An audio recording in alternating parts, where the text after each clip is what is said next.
Today, I would like to provide the American people with an update on the White House transition and our policy plans for the first 100 days.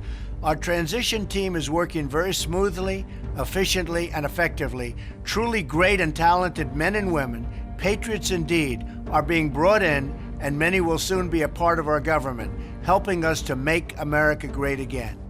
My agenda will be based on a simple core principle: putting America first. Whether it's producing steel, building cars, or curing disease, I want the next generation of production and innovation to happen right here on our great homeland, America. And my hope is that the president-elect coming in takes a similarly constructive approach, finding areas where we can cooperate with Russia, where our values and interests align, but that the president-elect also is willing to stand up to Russia where they are deviating from our values and international norms. I don't expect that the president-elect will follow exactly our blueprint or our approach, but my hope is that he does not simply take a realpolitik approach and suggest that, if we just cut some deals with Russia, even if it hurts people, or even if it violates international norms, or even if it leaves smaller countries vulnerable. This is not a game anymore. We are witnessing the construction of a global government through chaos and destruction around the world. Someone behind the scenes wants to create so much chaos that martial law will be established globally, and the US presidential election cancelled. Global elites want to try to create a type of civil unrest in the US to bring the America to its knees, just as they are destabilizing Europe in order to usher in their global agenda. Militarized vehicles with the United Nations logo have been spotted recently throughout the United States, and we continue to see the military equipment moved across the United States, Europe, and Asia. The US military and National Guard reserves has been readied for some sort of action. We saw on the internet so many military convoys and military hardware movement inside the US. This might sound crazy, but there are many people who intuitively feel that something big is going to happen. Multiple civilian sightings of strange planes landing at American Air Force bases, all carrying UN troops and having UN markings, or non-markings at all. The next step of the Illuminati is to begin full-scale civil unrest that will lead to martial law inside the US and in Europe, which is needed to collapse the US dollar and to start a direct confrontation against Russia and China.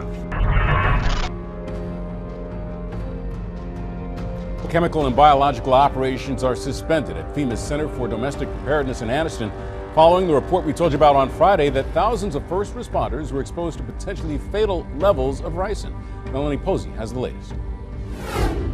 Out of an abundance of caution, FEMA says it will suspend all of its chemical and biological operations at the Center for Domestic Preparedness in Anniston through at least January of next year.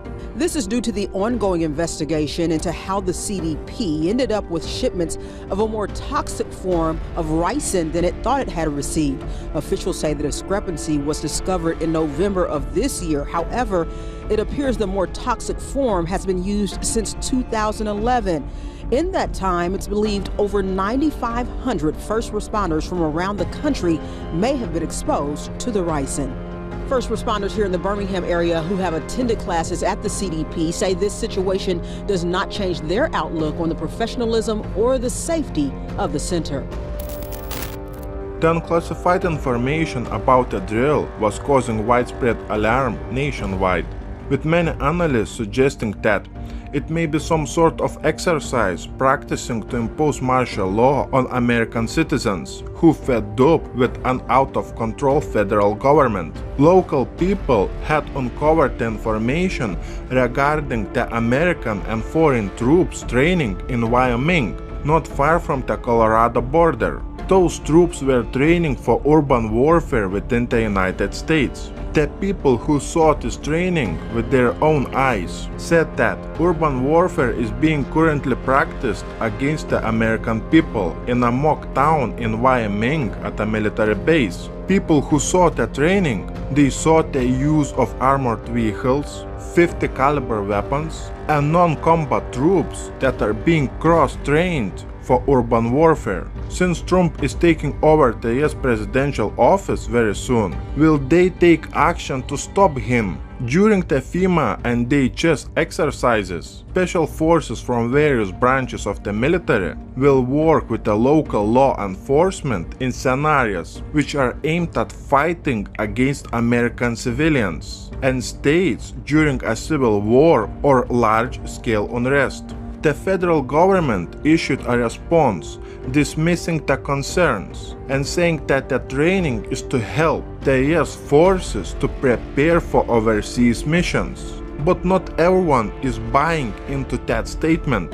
Let's switch gears and look at the recent announcement about FEMA funding. The FEMA funding is intended to enhance preparedness and to build capacity for jurisdictions to address complex, coordinated potential attacks across America. The FY 2016 SSTI program provides funding to local, state, and territorial jurisdictions of various types, sizes, and capabilities to improve their ability to prepare for, prevent, and respond to complex, coordinated potential attacks in collaboration with the whole community. The possibility of a potential attack using biological or chemical weapons makes the focus of a 15-day NATO training exercise at Canada's largest training base, although people think that it is a low-risk threat. But the exercise, called Precise Response 2016 at Canadian Forces Base Suffield in southeastern Alberta, wasn't about high-tech military equipment or heavy armed soldiers. It was focused on chemical, biological, radiological, and explosive material. More than 350 chemical, biological, radiological, and nuclear specialists from 10 NATO countries, including from Canada, the United States, Britain, France, and Germany, were testing their skills in a realistic environment.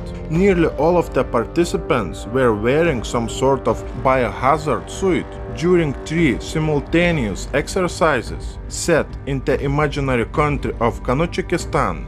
Teams investigated reports of suspicious activity and followed clues to chemical and biological weapons factories and eventually bring back material to mobile labs to check its content.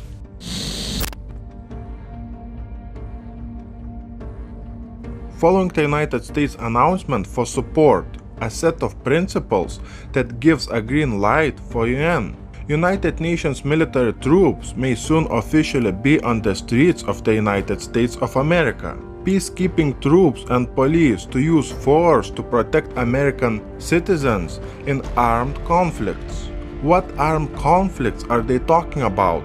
US Ambassador Samantha Power told attendees at an important UN meeting that the United States was proud and humbled to be included in the new agenda and promised to follow by the 18 pledges. The arrival of the United Nations requires federalization of police in order to set a global standard of law of enforcement. More federalization of local police, collaborated with the arrival of the United Nations military, could mean big trouble for liberty and freedom in America. We saw so many videos on the internet documenting the slow-moving invasion of the United Nations military vehicles. The UN military vehicles have been spotted in multiple US cities. The white trucks equipped with large off-road tires were seen being transported inside the United States of America. Those white trucks appear to be pit bull SWAT truck models. This is not the first time American politicians have attempted to sell their citizens to the powers of the United Nations. The UN's first attempt to capture America was in 1951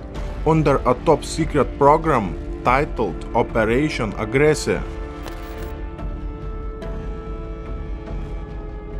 UN peacekeepers from 29 countries are now required to act in cases where American people are in danger. The Pentagon has approved a scheme allowing UN peacekeeping troops to police the US citizens. The federal government has announced their support for a set of principles that allow UN troops to police and use force in order to protect US citizens in the event of an armed conflict. Just connect this bit of information with the dollar collapse and stock market crash. This is what the elite is preparing for. President Obama has signed an executive order that allows for the US military to use force against American citizens for the first time in our history. The order was signed on July 1st, 2016 and is titled Executive Order: United States Policy on Pre- and Post-Strike Measures to Address Civilian Casualties in US operations involving the use of force. The order, it looks like that the rules of engagement are for the military versus ordinary US citizens. People were demanding clarity from the United Nations on rules of engagement, namely under which circumstances the use of force is appropriate against the US citizens. The response was that the UN decides the rules of engagement. The UN will decide when force is appropriate, and the UN can target anyone they deem to be a threat. All this information comes from the UN's High Commissioner for Human Rights.